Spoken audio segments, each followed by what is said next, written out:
Welcome to the Great Detectives of Old Time Radio. From Boise, Idaho, this is your host, Adam Graham. If you have a comment, email it to me, box13@greatdetectives.net. Follow us on Twitter at Radio Detectives and become one of our friends on Facebook, facebook.com/Radio Detectives. Today's program is brought to you in part by the financial support of our listeners. You can send along a one-time donation at support.greatdetectives.net. Or also through the Zelle app to box13@greatdetectives.net, or by mail to Adam Graham, P.O. Box 15913, Boise, Idaho 83715. And you can also become one of our ongoing Patreon supporters for as little as $2 per month at patreon.greatdetectives.net. All right, well, our listener's choice countdown continues, and we are to number 5 in the standard division, and the number 5 series is Richard Diamond. Of course, we've gone through Richard Diamond fairly recently. The series was in the 8th and 9th season of the Great Detectives of Old Time Radio, and we had an additional episode come into circulation, which we played in the 10th season. So today we're going to go ahead and we're going to bring you an episode of Richard Diamond that comes from the first season. The original air date is September the 17th, 1949, and the title is The Jerome J. Jerome Case. Here's another in NBC's great parade of new shows.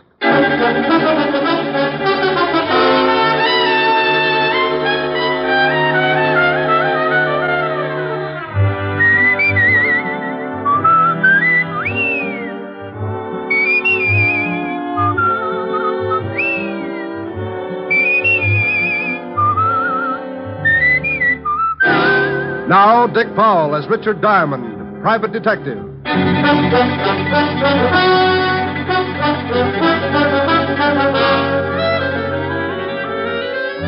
Hello there, this is Diamond.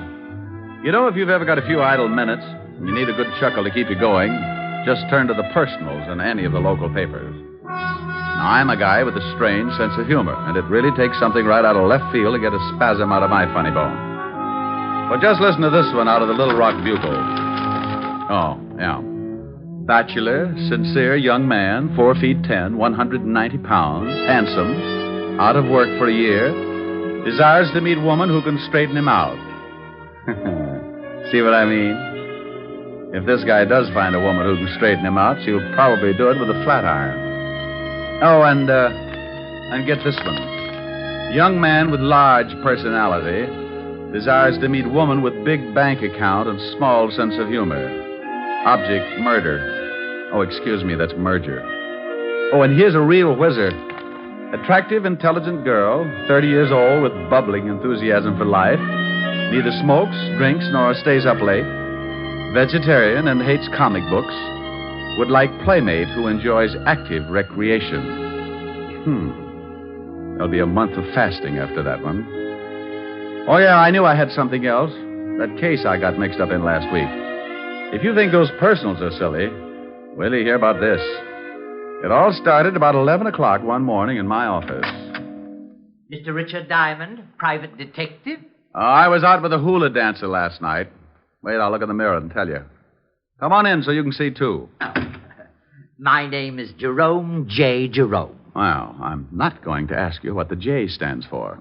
You are Mr. Diamond, aren't you? It's my face, all right, but I'm sure the rest of me's on vacation. Don't you feel well? I don't feel at all. Ever danced the hula for 6 hours straight? I'm a past master of all forms of dancing. Care to waltz? What? Forget it. What can I do for you, Mr. Jerome? It's not what you can do for me, Mr. Diamond. It's what I can do for you. Well, that's a switch, but let's give it a whirl. What can you do for me, Mr. Jerome? I'm a millionaire, Mr. Diamond. Well, bless your little pointed head. I'm also a G-man. I knew this would jump the track sooner or later. Tell me, if you're a G-man and a millionaire, where do you work? The U.S. Mint? I write songs, too. By the light of the silvery moon, I want to... Mr. Jerome. Yes, did you like it? You didn't by any chance write Swanee River? No, I believe Stephen Foster wrote that. You don't say. Yes, he stole the melody from me. I think we'd better waltz after all. Oh, Mr. Diamond, that's ridiculous. I'm glad somebody noticed. But you take a good zippy foxtrot now. Oh, now, wait a minute. Hold it! Hold it! Oh, you follow beautifully. Oh, I went to Vassar. Now, slow down before I pick you up and stuff you into a bottle. Oh, I'm sorry. Yeah. Now, would you mind telling me how long you've been hiding out with the squirrels? Squirrels? Oh, I have a mink farm. You should do well. Look, Mr. Jerome, I think maybe you better go soak yourself in some hot tar or something. I came here to do you a favor, Mr. Diamond, and I do not intend to leave until you hear me out. Oh, wow. Okay, what is it? You need a bodyguard. Operator, give me Bellevue. Mr. Diamond, please, there's no need to call Bellevue. Oh, stop being so narrow-minded. They'll give you a nice, quiet room, all by a little old lonesome. Well, go ahead and call them if you want to, but it will do you no good. Why not? They'll just think you're crazy. I'm on the staff there. Oh, yes, I should have known. I think you're making fun of me. I came up here because I knew of your reputation as a detective, and I want to help you with your work. You get in trouble, don't you, all the time? Habitually. Well, I want to protect you. Now, that's nice, but I really don't need a bodyguard. Early stages of schizophrenia, also a slight persecution complex. Have you seen a good psychiatrist, Mr. Diamond? It's certainly a thought. Well, when do I start work? Well, you see, it's like this. I'm awfully sorry, but I have my own nutcracker. Oh, no. I mean as your bodyguard. I'm afraid the requirements are too tough. What are they? Well, first you have to find a freshly murdered corpse. It's kind of like a treasure hunt. Oh, I've got that. You got what? A freshly murdered corpse. That's one of the reasons I came up to see you. I thought you'd like to know. Oh, well, now, I'll tell you what you do. You go back and see if the corpse is still there. If it is, call me at once, okay? All righty. I'm off. Amen. Mr. Diamond? Yes? Remember, hopping hop toads have no hair. Oh, no. Mr. Diamond? Huh? Oh. I thought you'd better know something. I can only be your bodyguard for a week. I'm getting married. Congratulations. Who's the lucky girl? It's Miss America. But don't breathe it around. I want time to check her measurements. I'll send you a fruitcake. Just bring it in. You're invited. Goodbye. Diamond's Rest Home. We specialize in nervous disorders, ingrown scalps, and the world's largest bowling alley.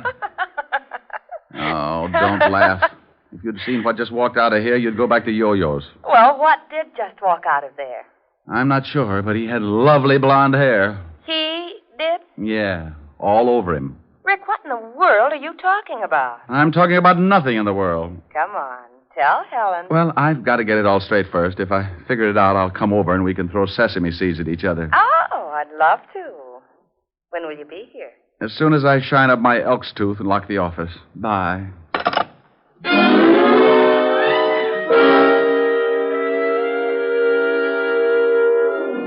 Well, I usually get some screwy ones, but this one was the topper of the season. I had a hunch that Jerome would be back, so I locked the office and did a quick sneak down the back stairs. I grabbed a cab, and 10 minutes later, I was sitting in Helen Asher's study at 975 Park Avenue. Do you think his story about the body had any truth behind it? Well, he told me he was a millionaire, a G-man, owned a mink farm, and was going to marry Miss America. Now, tell me you think there's some truth behind it, and I'll have you committed. Well, all right, but if he continues to pester you ought to call the authorities about him. Yeah, I guess I'll have to.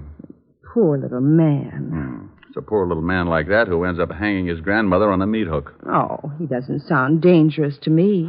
Sometimes the harmless ones work themselves right into a storm. Now, take me. You'd never guess that somewhere in the back of my head a square knot is being tied. Rick, now stop that. See? You didn't know it, but at high noon I grow fangs and long claws. Now stop it. You do that every time a good-looking girl walks past. Rick.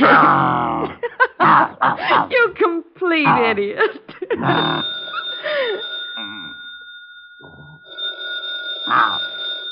Rick, the phone's ringing. Oh, I hope it's happy. It might be something important. Oh, Rick, you're mussing my hair. Now, stop that and answer the phone. Oh, you woman are a fiend. Harold Appleknocker's Happy Home for Hogs. Rick. Who is this? What's the matter with you all? Ain't you got your ear trumpet tip right? I know it's you, Diamond. No, it ain't. This is old Harold Appleknocker. I'll let you talk to my gal, Lulabelle. Say hello to the lieutenant, Little Bell. Howdy. Now, Diamond, you stop that. I just got back from my vacation, and things are already so confused I may turn in my badge before the day is over. Well, come on down to the hog ranch, and I'll cook you up some hocks. Now, come on, Diamond. I'm not in the mood for any of your wild humor. Oh, what's the matter with you, Walt? Did you catch any fish? Oh, wait till I tell you. I got one that was so big. Is that why you called me? Huh? Oh, no. Some guy's been pestering me for the last half an hour. Wants to know where you are. Says he's an old friend. Oh, his name wasn't Jerome J. Jerome, was it? Well, that was the first name he gave me. The last time he called, he said he was a G-man. That's Jerome. Want me to tell him where you are? You do it, I'll handcuff you to Sergeant Otis. Oh, don't say that name to me ever again. Why, Walt, you sound bitter. That hornet head worked nights just messing things up in homicide. Lieutenant Waldo was taking calcium shots. The chief has locked himself in his office. Won't even open the door for food. Well, if Jerome calls again, tell him I've joined the South Siberian Balloon Corps. Now, wait a minute. Well, what do you want now, bonehead? It's that Jerome guy. He wants Diamond again. Says he found the body right where he left it. What? Diamond! Now, you wait a minute, Walt. What are you doing? Oh, picking up my eardrum. You better watch that yelling. You'll have an office full of hogs. Keep Otis out of this. Then I'll yell if I want to. Now, you get down here and explain about this body. Walt, I don't know anything about the body. The Jerome guy is off his trolley. Yeah? Well, if there's the smallest possibility of a corpse turning up and you're involved, it'll turn up. Walt, you say it, but you don't mean it. I don't, huh? You get down here in 10 minutes, or I'll have a warrant out for you, and I mean that. Now, step on it. If I haven't, I'll forget modern police procedure and drag out the rubber hose. Why don't you use Sergeant Otis's tongue? You could beat an elephant to death with it. I'm not kidding. I've heard 2 words, diamond and body, and that means overtime in this department. Now, get down here. All right, but you're mean. Oh, and Diamond. Yes? Pick me up some bicarbonate on the way over, will you? I'll get you something, but don't spill it on your car. It'll take the paint off. Bye. Rick, what was that all about? Oh, Levinson's got heartburn again. That nut that wandered into my office told Otis about the body he says he's found. Oh, Walt didn't believe him, did he? Walt's been a cynic ever since we were introduced. I'll see you later this evening, honey. All right, Rick. What do you want to do? Helen. What? What you said.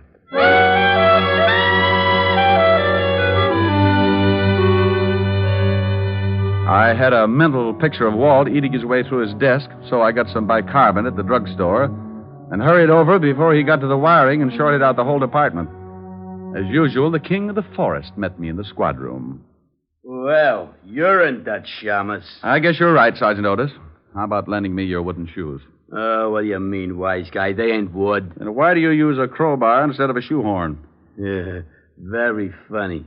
You better go on in. Lieutenant's liable to start breaking things. I hope he doesn't use his bare hands.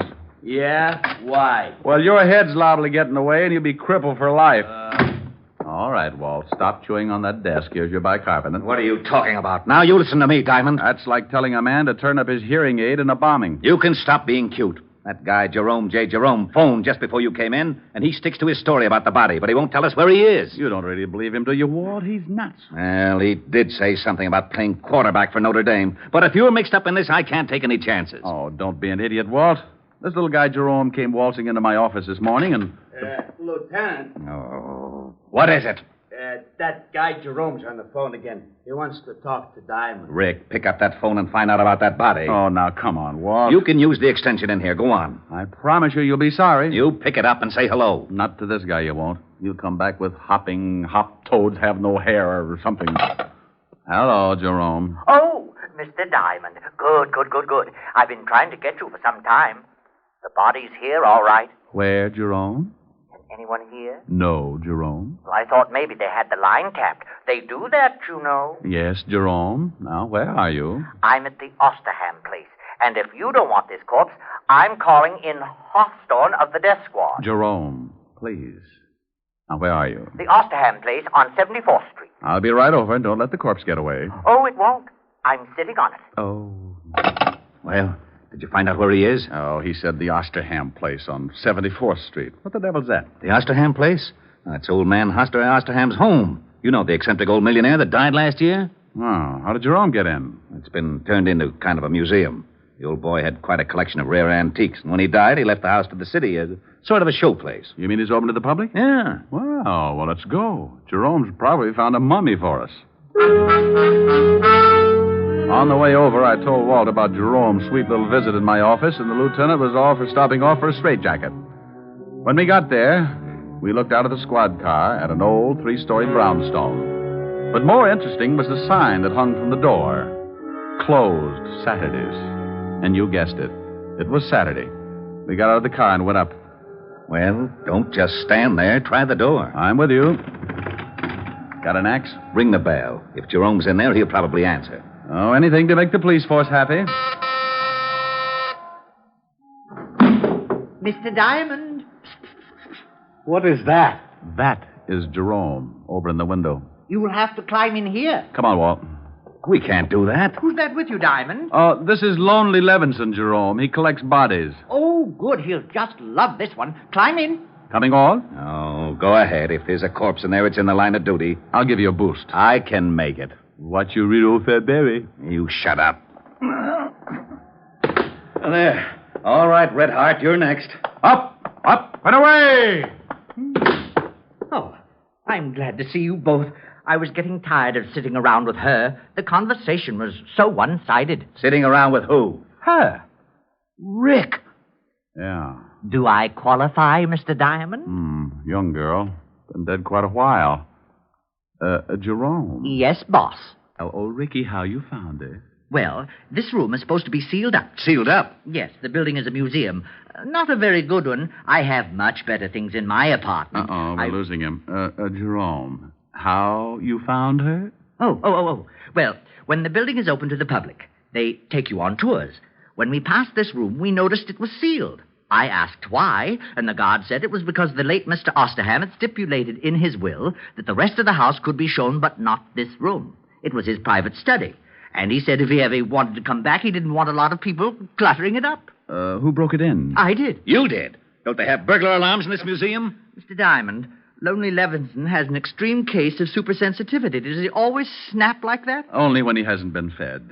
Why did you break in? You should be careful, Mr. Lonely Levinson. You'll bite someone. Have you been checked for rabies? Now you listen to me. Walt. Jerome, why did you break in? Well, it's perfectly obvious. When the guard told me the story, I played along with him. Of course, I knew it was just a trick to throw me off. Of course. Oh, would you mind turning your head? It's much better if you just chew on that curtain.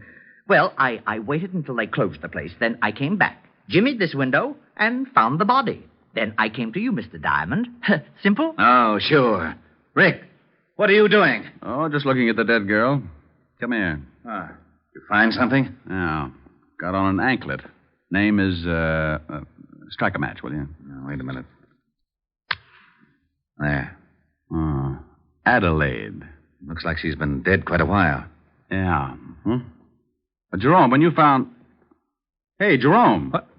He's gone. Oh, we're a couple of swell sleuths.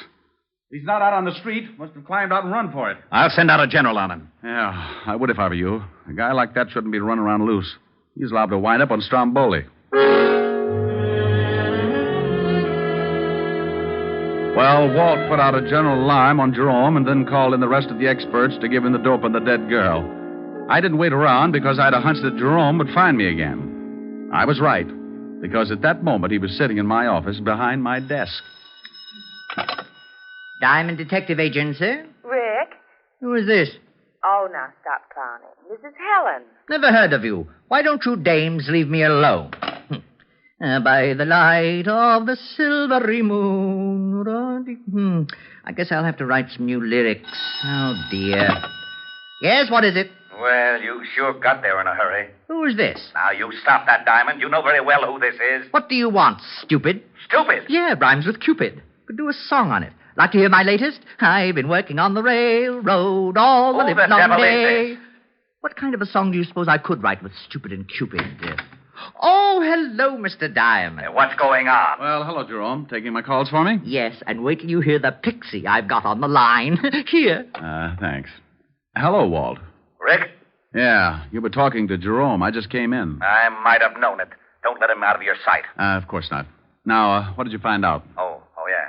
The dead girl is one Adelaide Smith. Had a record, blackmail artist. Been dead about 3 days.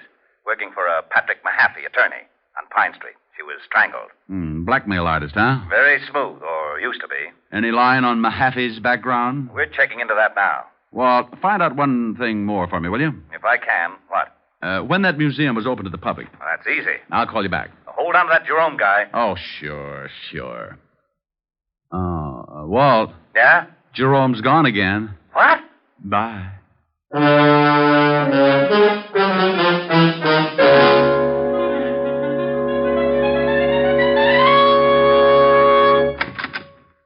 Sorry to bust in, but you seem to be missing your secretary. Come in. My secretary just walked out the other day. I haven't had time to get another from the agency. Are you Patrick Mahaffey? Yes. What can I do for you? Was your secretary's name Adelaide Smith? Why, yes. How did you know? Oh, from the police. They just put a tag on her down at the morgue. Good Lord. She isn't... She certainly is.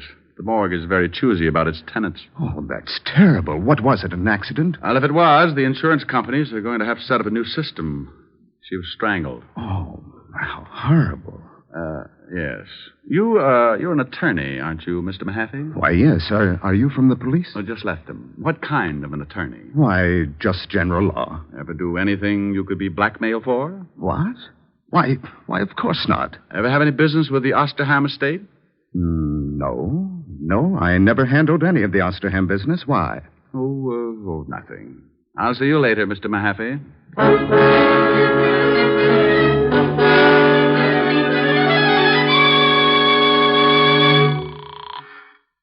Homicide, Lieutenant Levinson. Walt, Diamond. What did you find out about Mahaffey? Rick, there's something fishy. You got to stop going to these cheap restaurants. Oh, be serious. That Mahaffey guy was executor for the Osterham estate.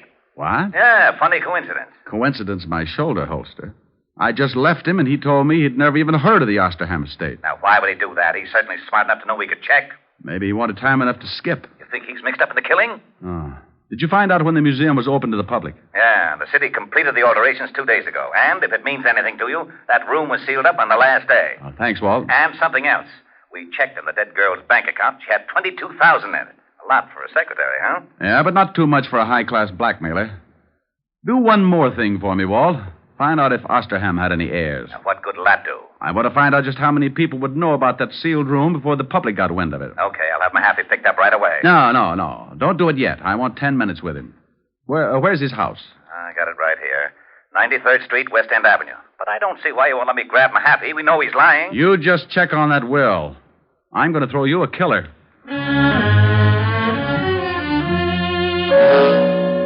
I left the phone booth and headed for West End Avenue and Patrick Mahaffey's residence. Strangely enough, it was on the west side of town. And when I got there, I spotted a green sedan in front of the house. I started up to the front door, and Mahaffey met me halfway. He had a suitcase, and he was in a hurry. Oh, it's you. Your memory's getting better. Come on, you don't want to leave right now? Let's go back inside. But I have to catch a plane. I'm leaving town on business. Oh, I'll bet you are. Let's go. Now, wait just a minute. You have no legal right. Do I have to show you my biceps? Well, all right, but make it brief. I'm late as it is. Now, just what is this all about? I thought you said you didn't have any business with the Osterham estate. Why, that's right. I checked. Oh. Just exactly what was your capacity? Well, I handled the incomes on the trust account. I was also the executor of the will. You wouldn't be handling it now, would you? When Mr. Osterham died and I executed his will, my job was done. Were there any heirs? 2. Neither of them were able to hear the reading. Who did hear it? Just an official from the city. Why weren't the heirs present? Because one of them couldn't be found. The other one was in a kennel. In a kennel? A cocker spaniel. He received $10,000. Oh, I bet he rolled right over on his back. Who was the other heir? Mr. Osterham's nephew. He hasn't been heard from in 10 years. He went to France to study hat designing, but hat jobs were very scarce, so he just vanished. He was rather eccentric. Oh. Now we come to the jackpot question. What you got in the bag? What? You look a little green. Open it up. Now, look, you can't do this to me. It's against the law. Where's your warrant? I got a fistful of them, see? Oh. All right. There. Dump it out. But I've got to catch a plane. If I dump all this... Dump it out.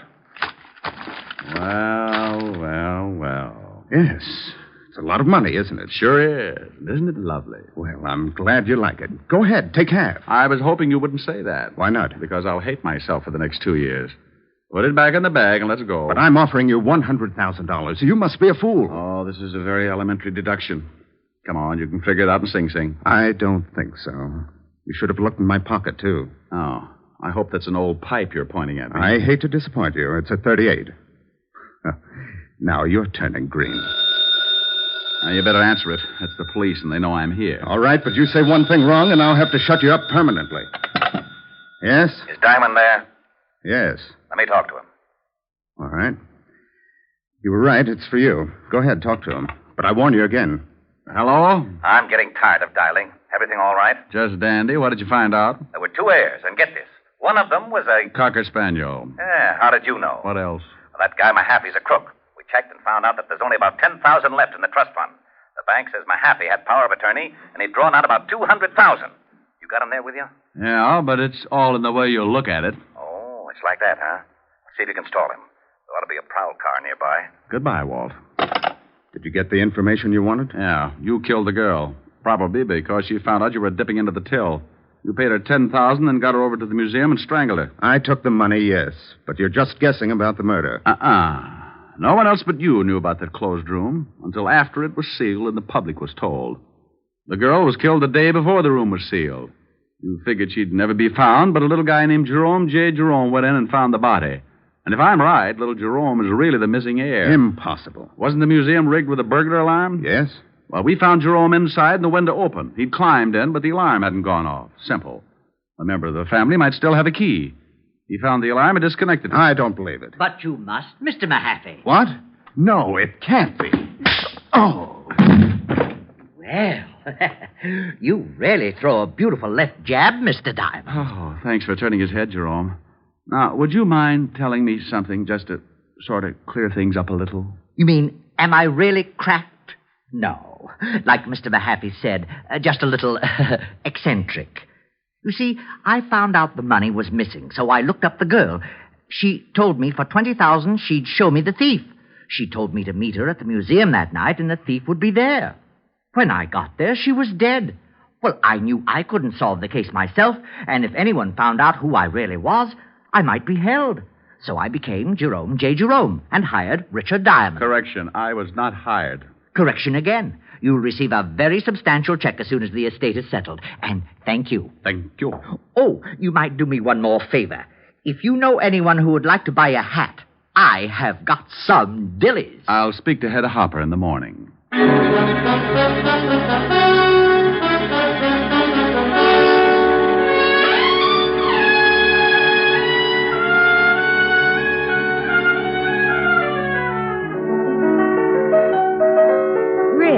Mm-hmm, yeah. Well, it's lovely, but... But you don't like it? Well, yes. What's the matter? I don't know what it is. You don't know what it is? It's a hat. A hat? Certainly. Here, give it to me.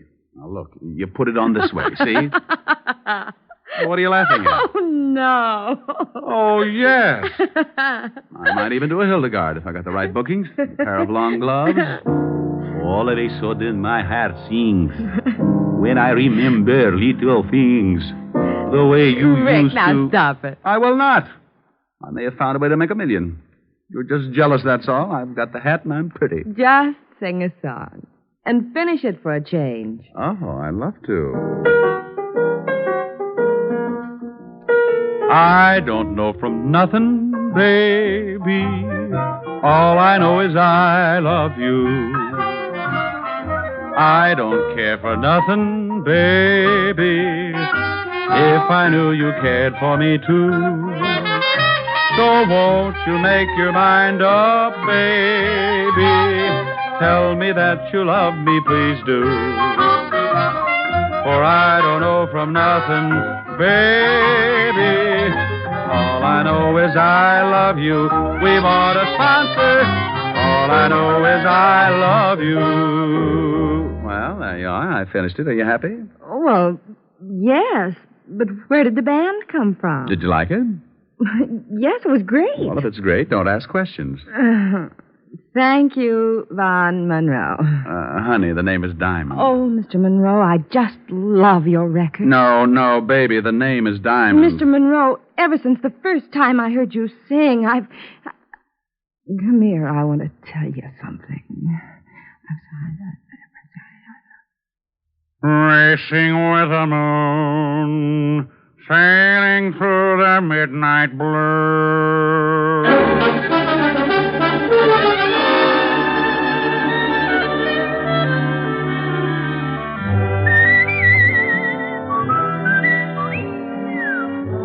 You have just heard Richard Diamond, Private Detective, starring Dick Powell.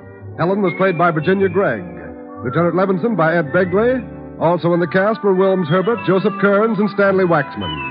Music was under the direction of Frank Worth. Richard Diamond is written by Blake Edwards and directed by Richard Sandville. Dick Powell soon will be seen in the current screen version of the best-selling novel, Mrs. Mike. Now, this is John Storm inviting you to be with us again at the same time next week, when we will again bring you Dick Powell as Richard Diamond, Private Detective.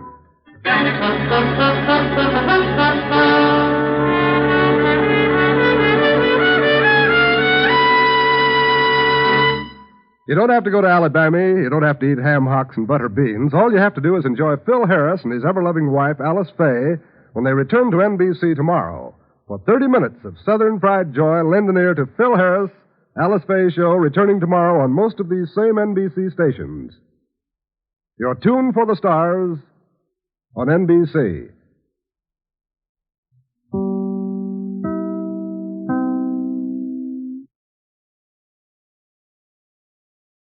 Welcome back. Well, a delightfully fun episode of Richard Diamond.